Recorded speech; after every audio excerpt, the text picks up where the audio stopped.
The Center for Investigative Reporting doesn't sound like something you'd see on a show about the arts. But for the last few years, this Bay Area-based operation has been exploring new ways to tell the kinds of stories they excel in. And Mike McGraw's reporting for the Kansas City Star about the 1988 explosion that killed 6 firefighters caught their attention. The result is Justice in the Embers, a play written by Michelle T. Johnson that's being staged here at the Living Room. If you're wondering how a journalist's detailed and methodical work becomes a living, breathing theatrical piece, well, this should help.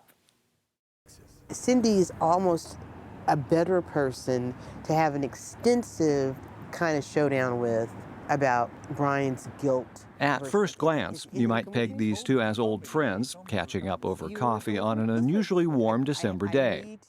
In reality, journalist Mike McGraw and playwright Michelle T. Johnson are new acquaintances, working hard on a very tight timeline. They're diving deeply into the tragedy McGraw calls Kansas City's JFK assassination. Pumper 41, please answer. Because everyone remembers where they were that early morning in 1988 when an arson-sparked blast shook all corners of the metro. I started working on this story actually in 2006, and in many ways I'm still working on it. Why did I dive in as deep as I did? I can't help myself. This case haunts me. There are so many clear facts that have either been ignored or not followed up on that I just can't let it go. McGraw's reporting zeroed in on how, in the absence of eyewitnesses or DNA evidence, the government's case and the 1997 trials leaned heavily on testimony from individuals with something to gain from the system. Dropped charges, reduced jail time. Prompted in part by his articles, a federal review of the process yielded this 20-page document, so heavily redacted that almost nothing emerged intact. And then they came out with a short summary of their findings, which basically said, the Star's all wrong, no one was coerced to tell a different story than the truth, number one. And number two, by the way, we did find 2 more co-conspirators that we believe were involved. In my way of thinking, the federal government, which spent 9 years on this case, has now said, well, we haven't completely solved it. It's not surprising that McGraw's tenacity, who won a Pulitzer in 1992, eventually came to the attention of California's Center for Investigative Reporting. What was surprising was the method they suggested for telling his story this time. On stage, through a project called Storyworks, developed with the Tides Theater in San Francisco. We've done projects in Storyworks that have been controversial before many times, most recently work-related death and injury in the Bakken oil fields in North Dakota. So, we're not new to the idea of controversial elements of this theater project. The facts of the play come from Mike's investigation, but there is an artistic element to it which opens it up. It's that second part that, understandably, makes a stickler for detail like McGraw more than a little bit wary. Because you feel like you're handing this infant child off to another person, and I frankly was fairly nervous about it until I saw the first draft of what Michelle wrote. I heard one of the other guards call you Caller. Family name? Nickname. Those words, some already slightly revised, are being read aloud for the first time by a table full of actors upstairs at the Living Room, the edgy downtown theater that signed on to help create and stage Justice in the Embers.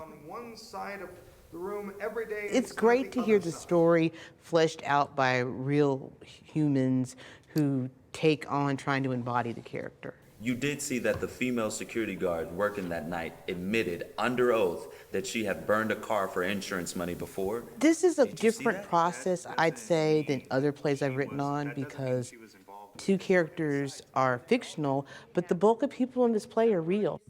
They have a real life separate from my play. Trial lasted. It's more of a tango than I'm used to. I'm more used to being the person who dances on the dance floor by myself, and if somebody wants to join me, they can. So it's a process. A process that quickly moves on to getting the final cast in place. 2 actors from that first read are staying on, joined by 3 new players and a very short rehearsal schedule. With only 5 weeks till opening night, everyone listens intently as Mike McGraw fills in more of the backstory that's brought them together. And as he knows firsthand, the pain some firefighters still feel every time it comes up. When you look into an innocence case like this, you're raising all of these fascinating issues that theater has dealt with over the eons. Violate the 8th Amendment prohibition against cruel and unusual punishment. You have a chance to dramatize all these issues that are huge issues in life.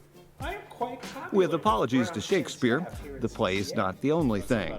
After every Storyworks performance, the lights go on immediately for an audience talkback that can last almost as long as the play. And it's wonderful because we bring not only community members together, but experts in the field and attorneys and hopefully someone from Kansas City Fire Department, so that we really get to talk about the issues that the play brings up. Let's start at the top. No longer bound by the table and armed with some simple props, the show's theatrical shape rapidly begins to unfold. So often when we're creating new work in theater, it takes years. And what we're doing was we're saying we're going to make relevant theater that is responsive to what's happening right now in our society. But epic as the story and the reporting may be, honing it to a workable hour has meant finding one aspect on which to focus: Brian Shepard's quest for a resentencing hearing. Shepard was only 17 at the time of the crime, which he still maintains he did not commit. No matter how you feel about this explosion and who's been convicted, I think it's a worthy conversation to talk about how we treat young people and youth in our prison system. Hi, Virgie. Hello, how are you? Fine. I want you to meet Nancy Marcy. Wow. Hi. The opportunity to meet the person she's portraying is a rare one for this theater veteran. From the outset, Mike's marveled at how much Nancy sounds like Brian Shepard's mother. So she's joined him today at Virgie's house in Marlboro to delve even deeper. I think I was imitating Virgie, how I thought Virgie would say it, instead of how Virgie felt about that moment, and then just doing that. Just a little. I asked her, are you a little ornery? Oh, no. And then pretty soon I said, you're a Spitfire? Well, yeah. And you could see the twinkle in her eye. She hasn't given up, You didn't do it. Every day, lines are being added and dropped, facts continually checked, and new elements of sound and lighting design woven into the drama. Most notably the tribal drumming by Moses Brings Plenty. Then out of the blue comes something no one expected till spring. The Supreme Court rules that Brian's case, like 1,000 others across the country, can indeed be reheard. When I first got the email from Brian's attorney, I didn't think of the play. I read it and I wanted to know more about the decision. And as I started thinking it through, I thought, oh, we're going to have to rewrite the play in certain parts. We have to change the script. That was just one more moving part in a series of a lot of moving parts. And that's where theater is very much like law and journalism. The show must go on no matter how anything else is going. This play was written like it was on ball bearings because they were able to readjust so quickly when this happened. And you don't get the sense any of it's out of place. The rigors of 2 dress rehearsals quickly give way to the thrills of opening night. And the living room is packed. This audience will see a 6th cast member, added in just the last week, to make a pair of monologues from a firefighter's point of view stand out more sharply. Everything else, including the post-show talkback, goes more or less according to plan, leaving the man who started it all with no regrets. I can't see any way there would be regrets over this.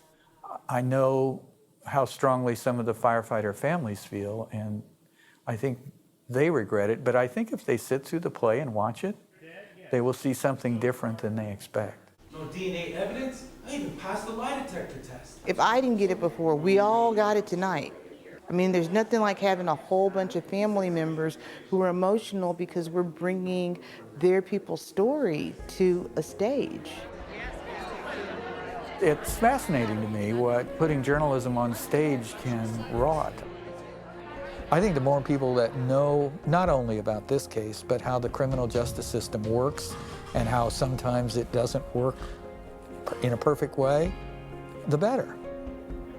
Storyworks KC, complete with audience talkback after every performance, runs through February 20th here at the Living Room. There's also a distinct possibility it'll be performed in San Francisco later this spring.